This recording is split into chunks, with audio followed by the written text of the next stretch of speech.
প্রধানমন্ত্রী শেখ হাসিনার দেশে ফেরার চূড়ান্ত পরিকল্পনা হয়ে গেছে। তিনি মার্চ মাসেই ফিরবেন, তবে ডেট আর সময় এখনো ঠিক হয়নি। আমি আপনাদের আশ্বস্ত করছি তিনি মার্চেই ফিরবেন। আমি গত 7 মাস 8 মাস ধরে বলে যাচ্ছি এই একই ডেট, একই মাস, ডেট নয়, একই মাস, একই সালে একই মাস। এখন এই যে পরিকল্পনা যেটা হয়েছে সেটা হয়েছে 23 তারিখ রাতে, রবিবার দিন রাতে। আমি খবরটা আমার কানে এসেছিল, আমি 2 দিন ধরে এই খবরের পেছনে ঘুরু করছিলাম, কিন্তু খবরের আমি ভেতরের অংশটা কিছু জানতে পারিনি। শুধু এটা শুনেছিলাম যে প্রধানমন্ত্রীর সঙ্গে ডক্টর জয়শঙ্কর এবং অজিত দোভাল একটি মিটিং করেছেন। এখন এরকম মিটিং প্রচুর হয়, আমি বলবো না এই মিটিংটা শুধু বাংলাদেশকে নিয়েই হয় বা হয়েছে, এরা মিটিং প্রচুর হয়।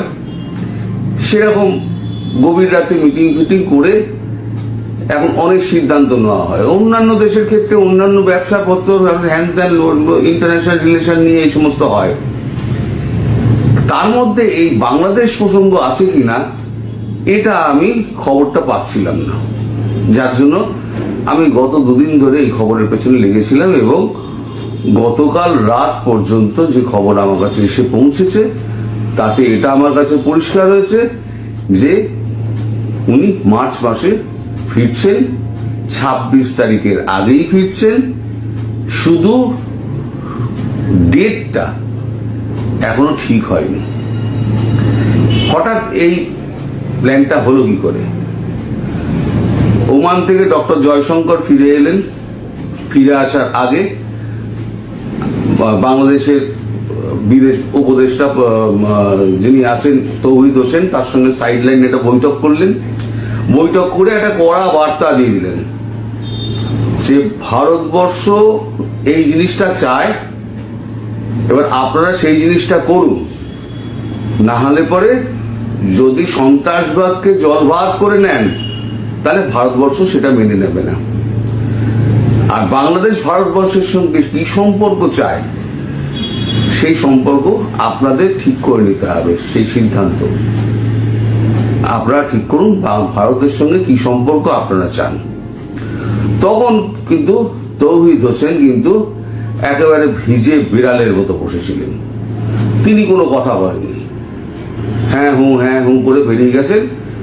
যখন বাইরে বেরিয়েছেন তখন সবাই যখন জিজ্ঞেস করে তিনি বলেছেন অল ইটস ওকে, সব ঠিক আছে, আর কোনো কথা নেই।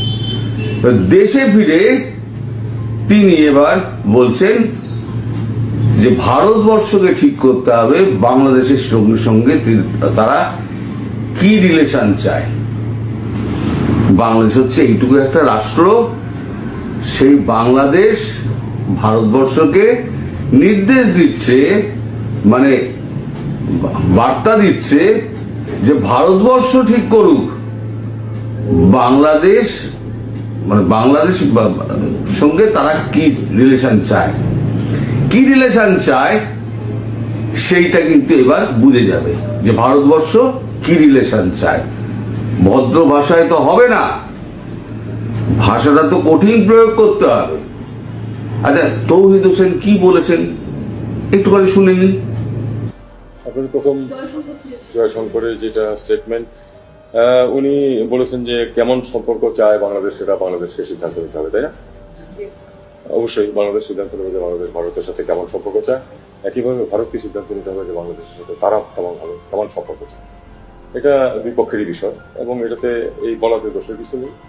আমার তো মনে হয় যে আমাদের খুব স্পষ্ট সিদ্ধান্ত আছে ব্যাপারে যে আমরা ভারতের সাথে গুড ওয়ার্কিং রিলেশন, এই শব্দটা আমরা ব্যবহার করি, আমরা সেটা চাই, এবং on the basis of mutual respect and reciprocal interest.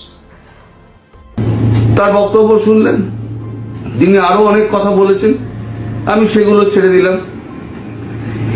এর মধ্যে হলো কি, অজিত দোভাল তিনি সমস্ত বর্ডার লাইনগুলো তিনি ট্রাভেল করলেন।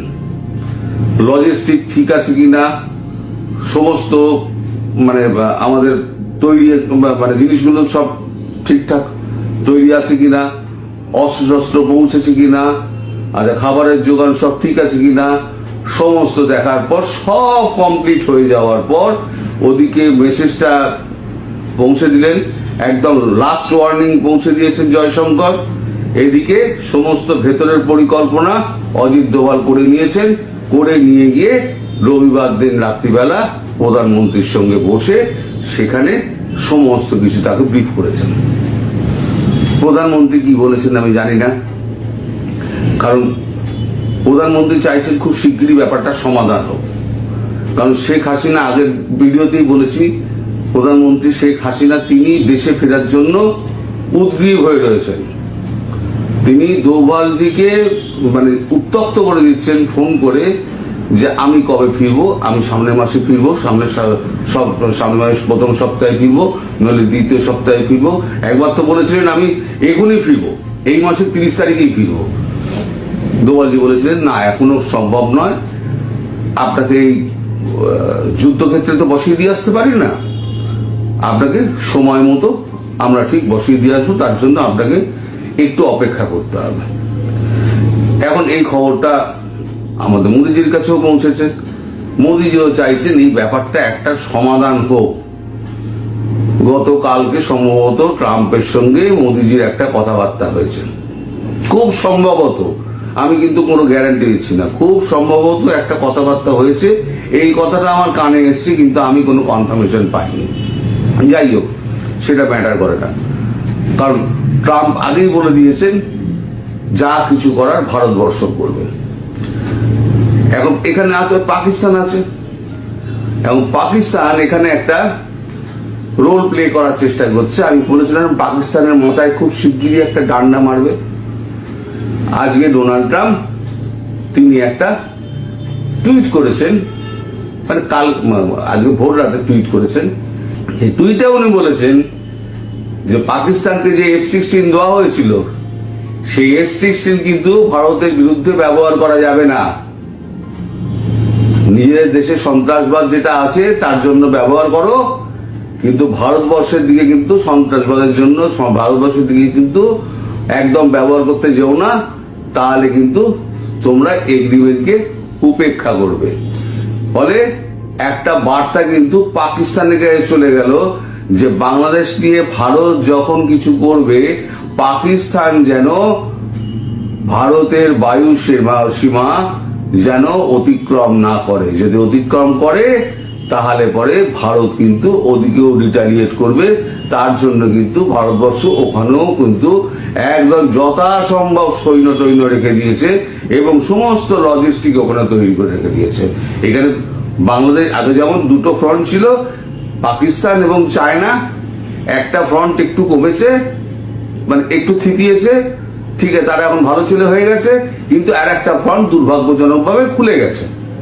সেই খুলে যাওয়া বাংলাদেশ ফ্রন্টকে আবার ওখানে নতুন করে লজিস্টিক দিয়ে সাজিয়ে বসিয়ে রাখা হয়েছে।